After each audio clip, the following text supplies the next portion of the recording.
अच्छा, अस्सलाम वालेकुम everybody.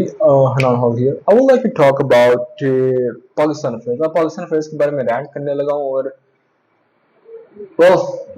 if you guys want to listen Pakistan affairs में स्कोर करना है और पाकिस्तान अफेयर्स को टैकल करना है तो you guys have to listen to this video. Mostly Pakistan affairs में बच्चे बड़े बुरी तरह फेल होते हैं 9 marks, 10 marks, 8 marks. There are many reasons for that, but the one reason is you treat CSS Pakistan affairs just like you're preparing for an FA exam. आपने कायदा मुचला निकात याद कर ली है, रटा लगा लिया और जी मैंने कायदा मुचला निकात याद कर ली. वही पुरानी सोच जी हमारे बच्चों में फंसी हुई है, हमारे जहनों में फंसी है कि रटा लगा लें. कोई एक किताब बता दें पाकिस्तान अफेयर्स की और पाकिस्तान अफेयर्स हमारा पास हो जाए. पाकिस्तान अफेयर्स एक बार हम पास करेंगे उसके बाद देखिए हम CSP बनते हैं. 2% पासिंग रेट है. I am very real like बड़े लोगों को बुरा लगता है, लगे लगे ना लगे. द थिंग इज हम रियलिस्ट 2% पासिंग रेट है. पास करके भी एलोकेट नहीं हो पाते. तो समझिए. तो the issue is like things can a lot of things can happen. A lot of things can like destroy your life if you don't do it well. So let's talk about the things. How can you tackle Pakistan affairs?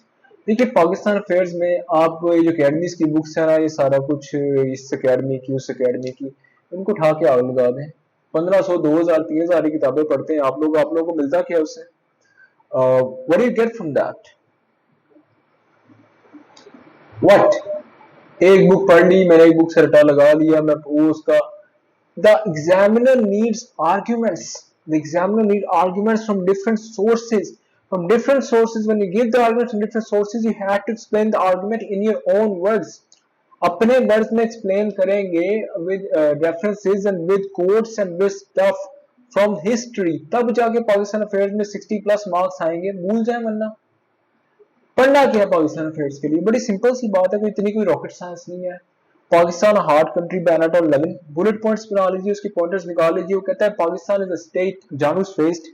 ये पाकिस्तान ऐसी state है जानूस faced है. आगे भी देख रही है the Greek God that is looking forward and looking backward. दोनों जगह पे देख रही है.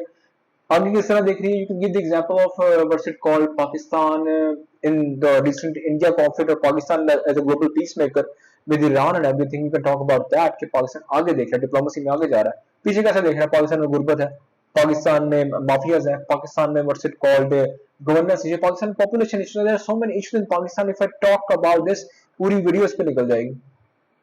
अच्छा, एनाटोल लेविन ने और क्या कहा? Pakistan what's it called in politics in Pakistan is based on kinship and clientship. It is based on kinship and clientship. Feudal lords और कोई एक बंदा आपने एक्सप्लेन करना है कि कोई एक बंदा political parties in Pakistan, all the political parties in Pakistan, जो पॉपुलिस्ट पार्टीज आजकल जो बड़ी आई हैं इनके नाम निकले वहां पे भी सारे यही लोग हैं. बाद में फिर इनके सपोर्टर्स बाद में कहते हैं नहीं फरिश्ते तो नहीं ला रहे. तो भाई वो खुद कौन सा फरिश्ता? I don't want to get into that. So where we were talking about like Pakistan. The issue about Pakistan political parties, all Zardaris and Nawaz, Imran and everything, they recruit the people who are what's it called feudal lords who are powerful. मेरे यार जैसा बंदा election में खड़ा होकर election जीत सकता है? No, we don't have the money, we don't have the power, we don't have the feudal, we don't have the ascribed status. हमारे पास कोई ascribed status नहीं, हमारे पास कोई नाम नहीं, हम कोई राणा नहीं है, हम कोई what's it called है. मैं तो Rajput again deviating from the topic. Uh, like we are not somebody like even if I'm a Rajput, I'm just like lower middle and all that. I don't want to talk about it. But what I'm saying is I'm not the Rajput clan का वो सरदार नहीं हूँ. मैं किसी कबीले का सरदार नहीं हूँ. मैं कोई पावरफुल बंदा नहीं हूँ. मेरी कोई जमीनें नहीं, मेरी कोई माफिया नहीं है जो मैं इलेक्शन में खड़ा हो जाऊंगा. और अगर मैं खड़ा हो गया तो मुझे 3-4 वोट मिल जाएंगे, 5 वोट मिल जाएंगे, 10 वोट मिल जाएंगे, जिस तरह आजकल आम बंदे को मिलते हैं.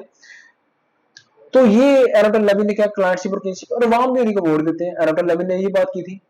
और अगर हम इसके अलावा बात करें मेरी हाल होगी Pakistan beyond the crisis state. She says Pakistan politics in Pakistan based on kinship. और फिर इसके अलावा अगर ये वो बात इससे मैच कर रही है तो मेरी हाल होगी says board earnings do not lead to the borrowed earnings cannot have their own foreign policy. जो बोरो करते हैं आईएमएफ से, how can we have a free independent foreign policy? मेरी ख्याल होगी. If you talk about Aisha Jalal, she says Pakistan is अब मैं आपको मुफ्त के पॉइंटर्स दे रहा हूँ, आपको मुफ्त की बातें बता रहा हूँ. बुक से पढ़ी हुई हैं, कितनी किताबों से पढ़ी हुई है, मैं आपको मुफ्त में बता रहा हूँ. और ये अकेडमीज में ये बातें क्यों नहीं बताई जाती? क्योंकि अपना नाम लगाना था ना साथ। देखिए I am nobody, I am just teaching, but ये जो एपीएससी वाले पागल हैं इनका दिमाग खराब है। इतनी लंबी लिस्ट होती है किताबों की, बच्चा कोई कहते मैंने से उस अकेडमी की बुक पढ़ी थी मैं पास हो गया। ओ यार खुदा के बंदे ऐसा कैसे हो सकता है? एपीएससी वाले पागल है, उनका दिमाग खराब है। रिकमेंडेड बुक्स लिखी हुई हैं, this is not FSC, this is not FA, this is not BA, what are you talking about? Recommended books अगर आप पढ़ेंगे तो आप आर्गुमेंट दे पाएंगे, और अगर नहीं पढ़ेंगे तो फिर आर्गुमेंट नहीं देंगे। पास कर लेंगे 40 marks, okay well and good, may be somehow to कर आ गया, but no, you're not going to get 60 plus marks. So where was I? Yeah, Aisha Jalal says Pakistan is paranoidistan. Pakistan paranoid, यहाँ पे 24 घंटे Paranoia होता रहता है। हर बंदा ठेले पे बैठा हुआ आदमी, एक टॉप लेवल का लीडर भी होकर ठेले पे बैठा हुआ आदमी, सब कुछ कख नहीं पता, वो पॉलिटिक्स पे बात करते रहेगा। She says Pakistan is Paranoidistan, always we always stick to over to our mobile phones. हम अगर हम इसको आर्गुमेंट करें इसी बात को आगे, तो पाकिस्तान में पैरानोया, ये ब्लॉगर्स, ये सियासी बातें, ये सियासी लोग 24 घंटे यही बकवास चलती रहती है, and there is nothing else to talk about in Pakistan. आज ये हुआ, वो हुआ। Apologies, मेरा गला जरा खराब है। So as I was saying, तो ये इशू आता है, और इसके बाद फिर पैरानोया चलता रहता है पाकिस्तान में। इसके अलावा अगर अब्दुल सत्तार की बात करें, अब्दुल सत्तार से Pakistan and Pakistan foreign policy, Pakistan independence के बाद अमेरिका का साथ क्यों दिया? Pakistan went with capitalism because Pakistan could not go with communism, because communism is atheistic in nature. वहाँ पे एथिज्म है। जो कंट्री बनी है इस्लाम के नाम पे, टू नेशन थ्योरी जिसके नाम पे बनी, जिस नाम पे बनी है, और जिसकी वजह से पाकिस्तान बना मुसलमान मुल्क, ला इलाहा इल्लल्लाह जो नारा लगा है, एवरीथिंग, इस्लामिक कंट्री कैसे एथिज्म के साथ मिल जाए? कम्युनिज्म एथिज्म है, स्टेट लेवल पे रिलीजन अलाउ नहीं है। तो पाकिस्तान तो बना ही दो कौमी नजरिए पे, तो वो फिर हमें according to Abdul Sattar we had to go with uncle Sam, हमें अमेरिका का साथ जाना पर कैपिटलिज्म के साथ जाके अलायंस कर लिया। तो ये एक आपको पॉइंट दे दिया, और इसको एक्सप्लेन कर सकते हैं। You guys need to read about the Sahil Liaquat Pact. You guys need to do the pre-partition things, आपको पता होनी चाहिए।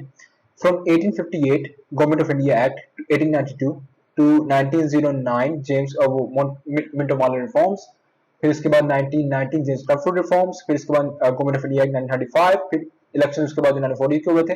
इफ आई गो क्रोनोलॉजिकली मैं बात करूं, sir Syed Ahmad Khan 1857 1858 revolt, sir Syed Ahmad Khan, you can talk about Syed Ahmad Khan. फिर उसके बाद कहते हैं 1892 गवर्नमेंट ऑफ इंडिया एक्ट, फिर उसके बाद कहते हैं हाउ मुस्लिम बिकेम एनलाइटेंड। उससे पहले भी अगर आप बात करें तो शेख अहमद सरहिंदी हो गए, शाह वलीउल्लाह हो गए, सैयद अहमद बरेलवी, अगर इनको मैं नोट्स नहीं बनाए हुए, अच्छी रिसर्च नहीं की हुई, then what are you guys talking about? What are you guys talking about? Pre partition नहीं पढ़ा जी, मैं पाकिस्तान अफेयर्स पास कर लूंगा। प्री पार्टीशन से सवाल दे दे पूरे के पूरे साथ, तो फिर क्या करेंगे वहां पे? और वो करता है, बच्चे फिर हो रहे थे जी हमारा साल जाया हो गया, ये हो गया, वो हो गया।